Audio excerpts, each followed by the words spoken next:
Gusto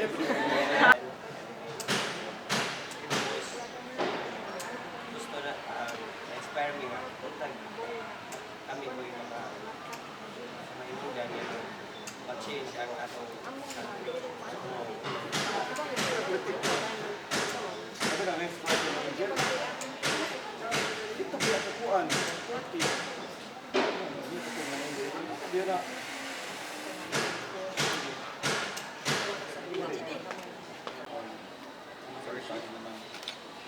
You're not saying sila sa other countries who perform better because they are coming from a first world country.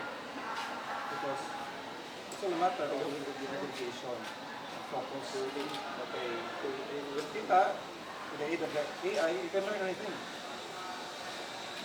Only lang, we are too distracted by our social media. We are unproductive because we have no focus, we have no goal. So if you want to really achieve something in life, set a personal goal for you to learn to achieve.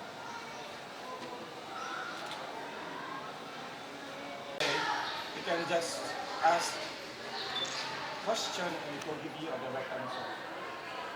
So it will help you aid in your teaching. If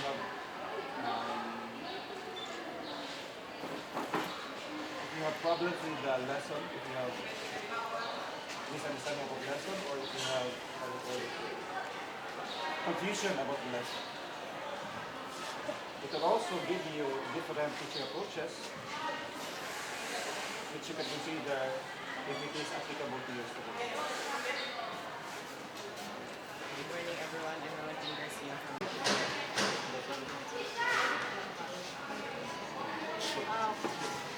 the theme for this year's provision is Mars Exploration. Exploration. And information is about The entire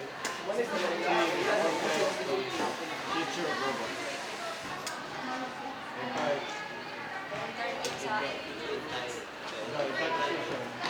The entire station is future of robots. sa ako category kay junior, ay sa junior kay Farmers Exploration. So can you expound more on the meaning of robomission?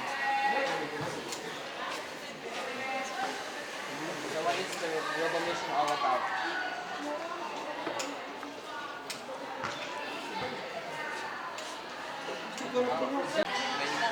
Nine 20 plus. 90 plus.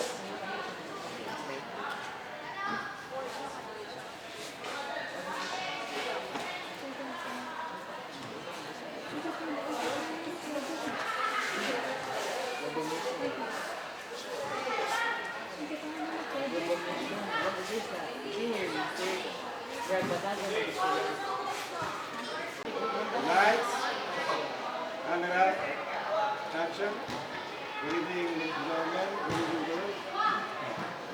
So we are Vivo Seniors from Salisa National High School.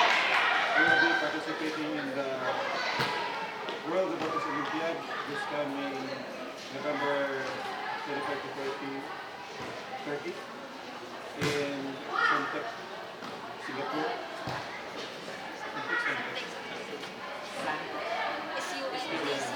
SUNTC. Saan ka na yun? And we will be representing the Philippines under the Mission Junior category since we won last July 21 to 23 in Nova Asia.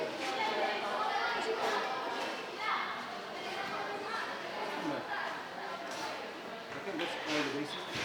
And these are our contending students. We have Liam Andritachi, John David Villarreal, and Wayne and their coach, Nelson Pedro. Any questions?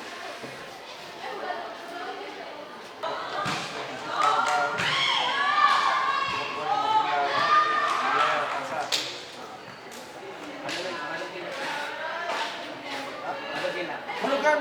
Sila